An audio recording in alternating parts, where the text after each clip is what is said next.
जब सभी देवगणों की रचना हो गई, भगवान भोलेनाथ दोनों के सम्मुख प्रकट हुए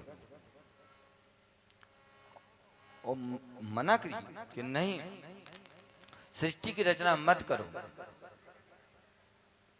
बोले भगवान आप ही ने आज्ञा दी और आज आप ही मना कर रहे हो, ऐसा क्यों?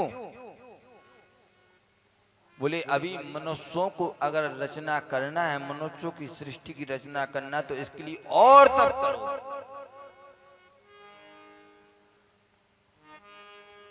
हम इसलिए कहते हैं कि नर जो तन है वो साधारण है। देखिए रामचरितमानस भी कहती है, श्रीमद् भागवत कथा भी कहती है,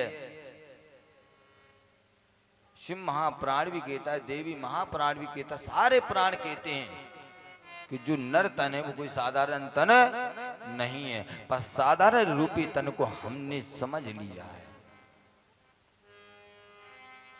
बहुत विषय गंभीर है, क्योंकि भगवान भोलेनाथ चाहते तो साथ ही में सबकी सृष्टि की रचना नहीं हो जाती? हो जाती, क्यों नहीं हुई?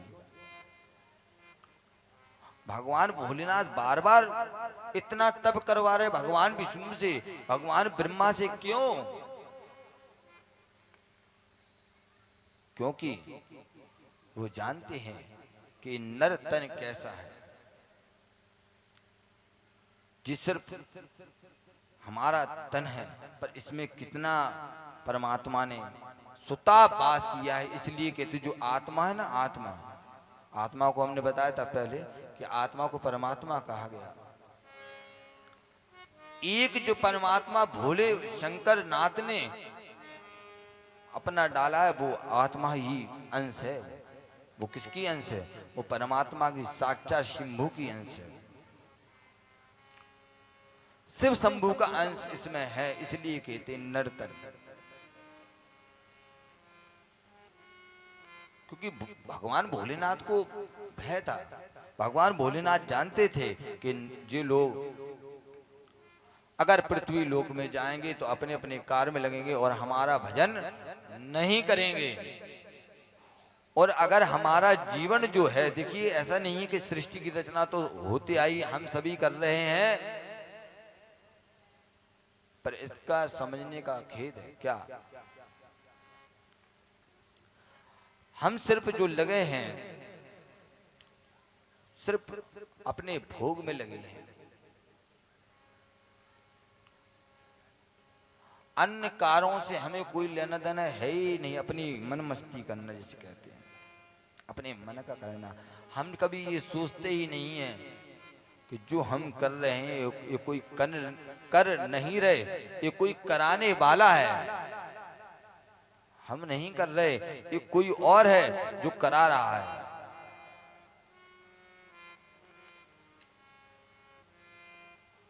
परमात्मा देखिए कितना अच्छा हमें सुख देता है, उसकी तरफ से कोई कमी नहीं है। उसकी तरफ से अगर कोई कमी हो तो बताओ। पूरी भूमंडल जो है वो देखो भगवान ज्योतिषलिंग से भरा है। जहां चाहो जब चाहो तब परमात्मा का नाम ले सकते हो, भगवान का अभिषेक कर सकते हो। हवा, ऐसा तो नहीं हवा जो है नहीं है। आप लोग ऑक्सीजन जिसे कहते हो, ऑक्सीजन क्या नहीं, उसकी तरफ से क्या नहीं, उसकी तरफ से सब कुछ है। पूरी जिसको हम प्रगति कहते हैं, सारा कुछ। और उसने हमको क्या दिया? सिर्फ एक ही, भगवान का भजन। क्यों? अच्छा, भगवान विष्णु और ब्रह्मा जी को क्यों भगवान भोलेनाथ बोल रहे हैं कि तप करो तप करो तप करो मनुष्यों के लिए? क्यों? क्योंकि वो चाहते हैं कि जितने भी ये मनुष्य हैं वो सभी के सभी क्या हो जाएं? शिवमय हो जाएं। शिम्य का मतलब शिव की शरण में रहें, हमारी शरण में रहें, हमसे दूर न रहें, हमारे ही पास रहें। इसलिए और तप करो।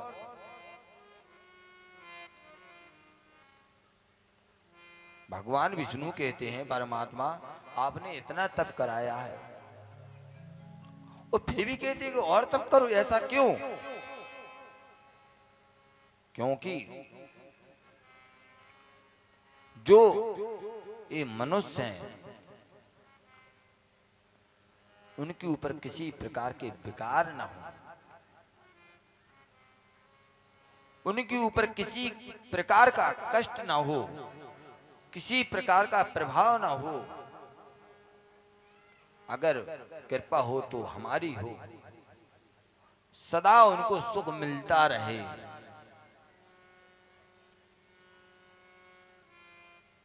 परमात्मा की कितनी अच्छी सोच, भोलेनाथ की सदा सुख मिलता रहे, हम सभी को सदा सुख मिले।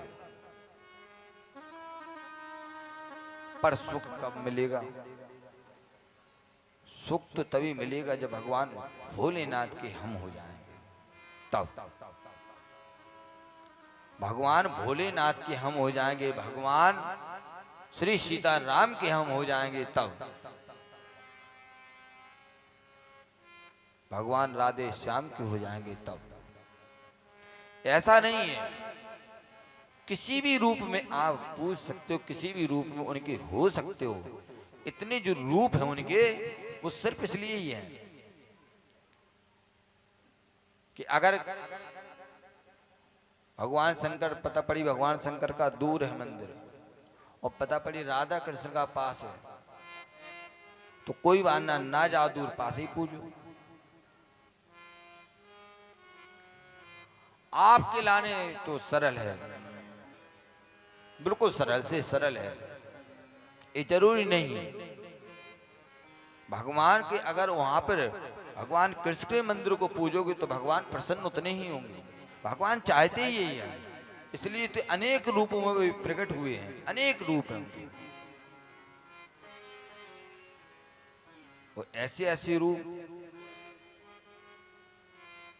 वही विश्व मोहिनी है।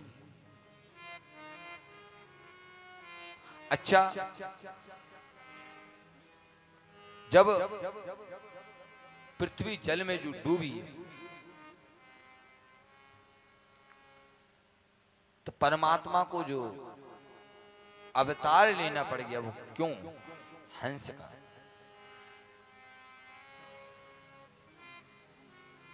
जब हंस से कुछ नहीं मिला तब परमात्मा ने क्या कर लिया? बाहर है। हमारी जो पृथ्वी जल में मगन हो रही थी, तो ये कौन ऊपर लेके आया? बाहर है, भगवान ही तो लेके आए।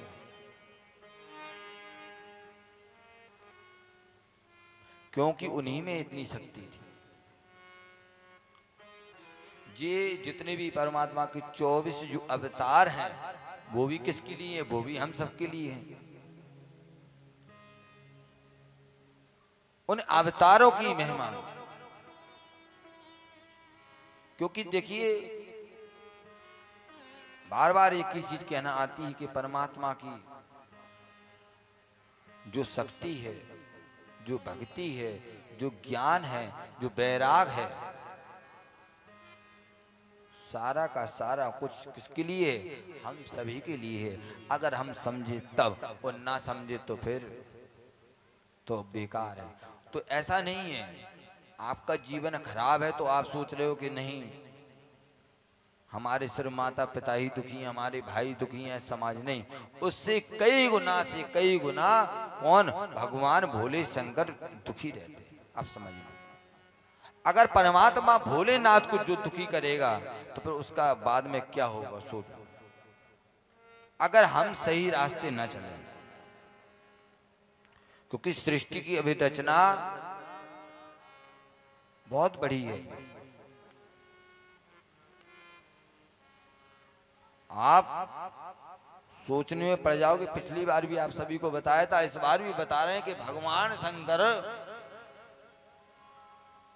कोई साधारण नहीं। वो हम सभी को कितना अधिक प्रेम करते हैं, उस प्रेम को जरा थोड़ा सा समझो। ये भगवान शंकर की ही देन है, जो ब्रह्मांड में जगह जगह ज्योतिर्लिंग पाए जाते हैं, जगह जगह जो नदियां बहती हैं,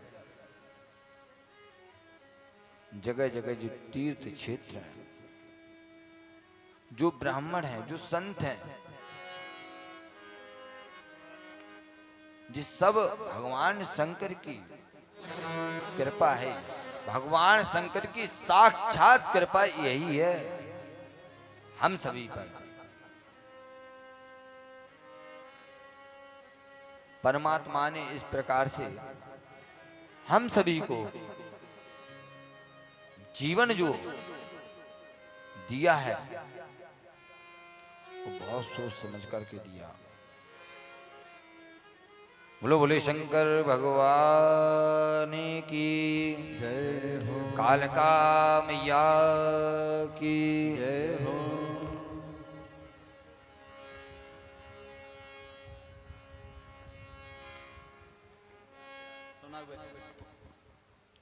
एक सुभाष भैया से भजन सुनो, इसके बाद और कथा आगे। बड़ी आनंदमयी कथा है परमात्मा की। और सृष्टि की रचना तो पूरी आज नहीं हो सकती, क्योंकि सृष्टि की रचना